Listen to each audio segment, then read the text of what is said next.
Olá, meus irmãos, como vocês estão? Animados? Estão animados? Eu espero que estejam animados, gente. Nós já estamos chegando aí, a mais uma conclusão de um livro. Vamos encerrar hoje a leitura de Segundo Reis. E isso nos empolga, né? Que Papai do Céu continue abençoando vocês nessa perseverança. E hoje vamos finalizar o livro de Segundo Reis, lendo o capítulo 24 e 25. Esses capítulos encerram o livro com o triste desfecho da história de Judá, a queda de Jerusalém, o exílio na Babilônia e a destruição do templo. Vamos falar com Deus para começarmos a leitura. Deus querido, nosso Pai Celestial, aqui estamos mais uma vez porque assim o Senhor nos permitiu. E vamos abrir agora a Tua Palavra, que o Teu Espírito Santo esteja sobre todos nós, nos dando entendimento e discernimento para conhecermos qual é a Tua vontade para a nossa vida e para este mundo. Em nome de Jesus pedimos e agradecemos. Amém. Segundo Reis, capítulo 24. O reinado de Jeoaquim de Judá. Jeoaquim tinha 25 anos de idade quando começou a reinar e reinou 11 anos em Jerusalém. A mãe dele se chamava Zebida, era filha de Pedaías de Ruma. Jeoaquim fez o que era mal aos olhos do Senhor, segundo tudo o que os seus pais haviam feito. Foi durante o reinado de Jeoaquim que Nabucodonosor, rei da Babilônia, veio contra Judá. Durante 3 anos, Jeoaquim foi servo de Nabucodonosor, mas depois se revoltou contra ele. O Senhor enviou contra Jeoaquim bandos de caldes, sírios, moabitas e amonitas. Ele os enviou contra Judá para destruir o povo, conforme a palavra que o Senhor tinha falado por meio dos seus servos, os profetas. Na verdade, isto aconteceu com Judá por ordem do Senhor, que removeu o povo da sua presença por causa de todos os pecados cometidos por Manassés e também por causa do sangue inocente que ele derramou, com o qual encheu a cidade de Jerusalém. Por isso, o Senhor não quis perdoar. Quanto aos demais atos de Jeoaquim e a tudo o que fez, não está tudo escrito no livro da história dos reis de Judá? Jeoaquim morreu e Joaquim, seu filho, reinou em seu lugar. O rei do Egito nunca mais saiu da sua terra, porque o rei da Babilônia tomou tudo o que era dele, desde o ribeiro do Egito até o rio Eufrates. O reinado de Joaquim de Judá. Joaquim tinha 18 anos de idade quando começou a reinar e reinou 3 meses em Jerusalém. A mãe dele se chamava Neusta e era filha de Eunatã de Jerusalém. Joaquim fez o que era mal aos olhos do Senhor, como seu pai havia feito antes dele. Nabucodonosor leva cativa a nobreza de Jerusalém.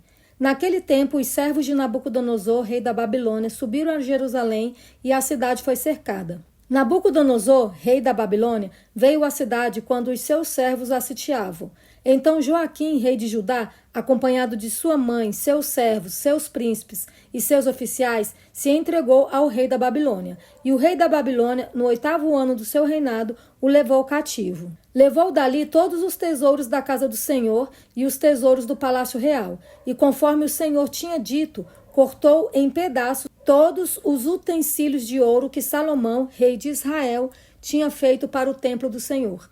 Nabucodonosor levou cativa toda Jerusalém, bem como todos os príncipes, todos os homens valentes, todos os artífices e ferreiros. Ao todo, 10.000. Ninguém ficou, a não ser o povo pobre da terra.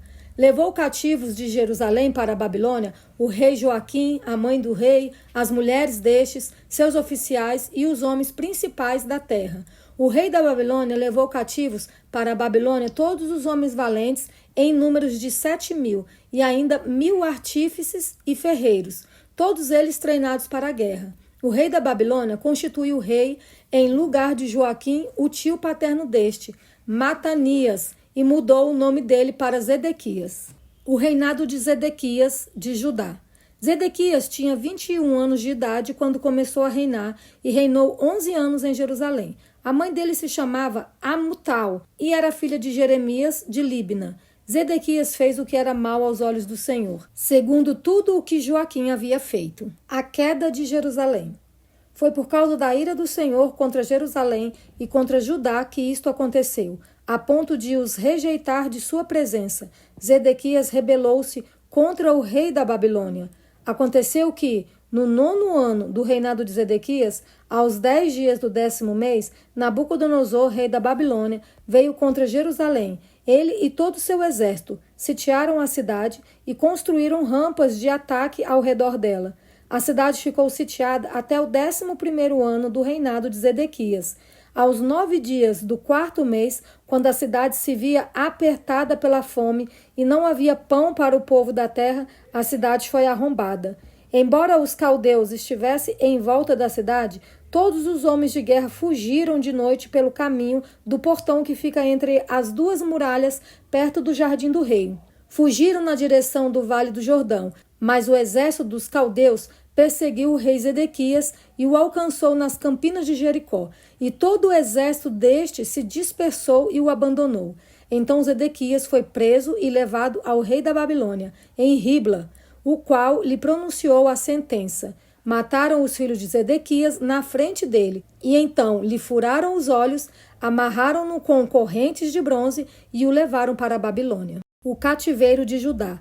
No 7º dia do 5º mês do 19º ano do reinado de Nabucodonosor, rei da Babilônia, Nebuzaradã, chefe da guarda e servidor do rei da Babilônia, veio a Jerusalém. Ele queimou a casa do Senhor e o palácio real, bem como todas as casas de Jerusalém. Também entregou às chamas todas as construções importantes.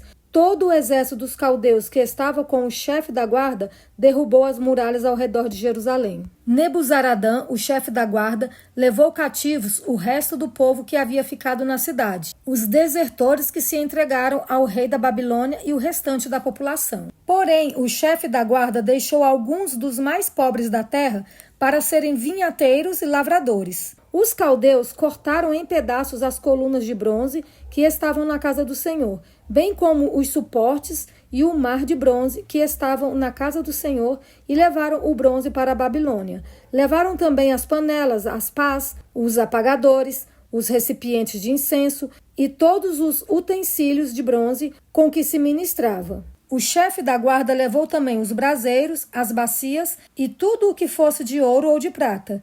Quanto às 2 colunas, ao mar de bronze e aos suportes que Salomão havia feito para a casa do Senhor, o peso do bronze de todos esses utensílios era incalculável.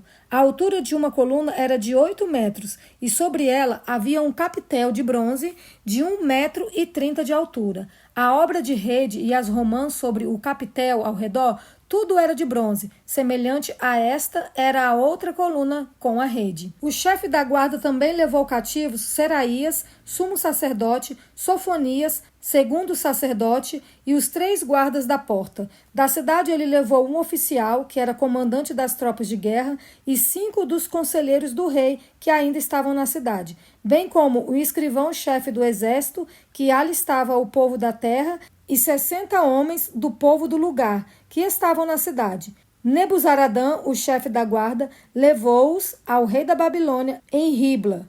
O rei da Babilônia os matou ali mesmo, em Ribla, na terra de Amate. Assim Judá foi levado cativo para fora da sua terra, e sobre o povo que havia ficado na terra de Judá, que Nabucodonosor, rei da Babilônia, havia deixado ali, ele nomeou como governador Gedalias, filho de Aicão, filho de Safã. Ismael mata Gedalias.